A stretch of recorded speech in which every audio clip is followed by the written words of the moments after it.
Magandang imi ang boses ng damdamin, tulong at kalingap ang laging unahin.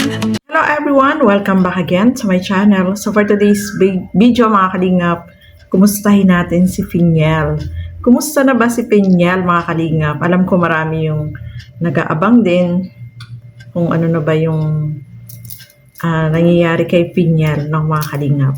So pag-uusapan po natin sa video na ito, pero bago natin simulan yan, huwag niyo pong kakalimutan mag-subscribe, Val Santos Matubang, Kalingap Rob at Edna Vlog. At syempre, supportahan din po natin Kalingap Tatay Papsi. So kukuha lang tayo ng clip dito kay Tatay Papsi, no? Support po natin siya mga kalingap. At ang inyong lingkod, Gandang Emmy, sa mga hindi pa po nakapag-subscribe, please subscribe and please hit the notification bell para lagi po kayong updated sa aking mga ina-upload na mga reaction video. So ito, panoorin natin, kumusta na ba si Finiel, ano na ba yung balita sa kanya. So marami din po yung nag-aabang kung ano, nagpatuloy ba ng pag-aaral si Finiel. So alamin po natin sa video na ito. Tara, panoorin po natin ito. Mangumusta lang ako, nanay, kasi may balita ako na si Finiel ay nandito. Ay, ngayon yatang December, uuwi man siya. Ngayon December. Medyo mahigpit din yata doon. Baka gusto naman magpahinga yung bata. So ano talaga ang trabaho ni Finiel? Nasa ano daw siya nung sabing gapas paga sa sugat. Yung bulak. Bulak yun, nanay, bulak. Yung nitali dito, tinatali sa sugat. Ay, mga bandage, Ang ganon. gayo mo, parang ganyan. Oo. Band-aids yata. Bandage, ganon. Nandoon na rin lang naman, nagtutuga nilang din. So, pag may naalaman ka, nanay, kung magkano yung sahod ni Finiel doon? Mababa lang naman siguro. So, yun nga, kasi inaabangan ko si Niyaya Finiel. lang naman siya kasi gusto niya talaga magtrabaho. Ako hindi pa siya nakakapasok ng school. Magtatrabaho muna siya kahit paano na kahit paano man siya makakaipon. Minsan umihingi man din ng mga kapatid niya. Hindi man siya makahindi. Ako nga, nabigyan din nun. Ay, ganon? Oo, kaya malaking pasalamat ko din kasi naalala man baga ko. So, mabait talaga itong si Finiel. Oo, pinadala niya ako. Sabi ko nga, kahit magkano lang bigay mo, masaya na ako doon. Mag-ipon ka. Sabi niya, hindi, Nana Shirley, bigay ko talaga, sa'yo niya. So, hindi mo alam, nanay, kung magkano ang sahod doon ni Finiel? Ang alam ko, nasa 8 man daw. Isang buwan. Abay, Ewan ko mababa. kung sabi, may pataasan. Hindi ko alam kung ginaasan man lang o ano. Mababa yung 8,000 a month. Oo. Tapos Ay, si kanya pa lahat. Yan nga. Ewan ko kung nakakaipon. Hindi man yata nakakaipon eh. O, paano yan? Paano siya makakapag-aral? Muli. Sa kanya kung ano talagang desisyon niya. So, anong balita mo sa kanya? Plano niya mag-aral? Gusto nga niya mag-aral, habang hindi pa man total nahinto siya sa pag-aaral. Gusto niya, wag ning mag-aaral siya, may maipon man lang daw kahit konti. Okay. Para pang gastos niya. So ayun nga no mga kalingap, kumusta na ba si Finiel? So pinuntahan ni Tatay Papsi itong tirahan ni Finiel dati no mga kalingap, at ang naabutan niya doon yung tiya ni Finiel na si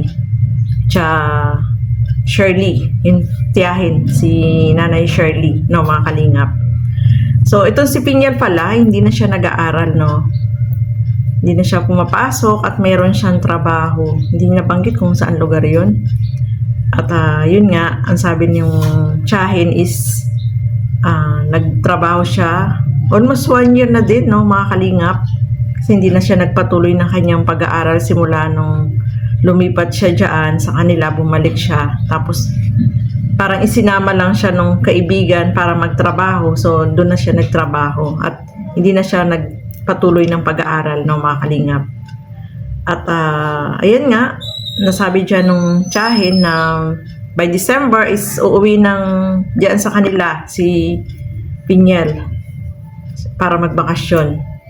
So sa pagbisita dyan ni Tatay Papsi, gusto din niya malaman kung itong si Finiel ba ay balak pa rin ba na mag-aral. So nabanggit dyan nung tiyahin na Kaya nagtrabaho ito si Piniel para makag-ipon, para kapag nakaipon na, ay pwede na siya magpatuloy ng kanyang pag-aaral. Kaya lang ang problema, no, mga kalingap, ay hindi naman gaanong kalakihan yung sahod. So paano ka makakaipon kapag ganon? Tapos nagbibigay pa siya dun sa kapatid niya kapag humingi. Tapos sabi nga ni nung tiyahin, nagbibigay din sa kanya paminsan-minsan. So yung 8,000 a month, ay nako, kulang din po yun, no? Sa mahal ng bilihin ngayon, kung bibili pa siya ng pagkain niya o yung titirhan niya, ay hindi rin sapat yung 8,000. Kasi yung renta, yung pagkain. Buti sana kung libre, no? Kung libre, okay lang, makakaipon ka. Pero kung hindi libre, ay talagang yung 8,000 na yun, ay para sa sarili mo lang yun, no, mga kalinga. Pambayad mo pa dun sa titirhan mo. Kaya lang pumunta dyan si Tatay Papsi, sabi nga niya is kung willing pa rin itong si Piniel na mag-aral at nandiyan naman daw siya, nandiyan ang kalingap na handang tumulong pa rin sa kanya basta kalimutan lang yung mga nangyari. Kasi bata pa si Piniel, no, mga kalingap, pwede pa niya ipagpatuloy yung kanyang pag-aaral. Sayang yung pagkakataon, no. Naalala ko nga kung siguro nakapagpatuloy si Piniel ng kanyang pag-aaral simula nung umano siya sa kalingap.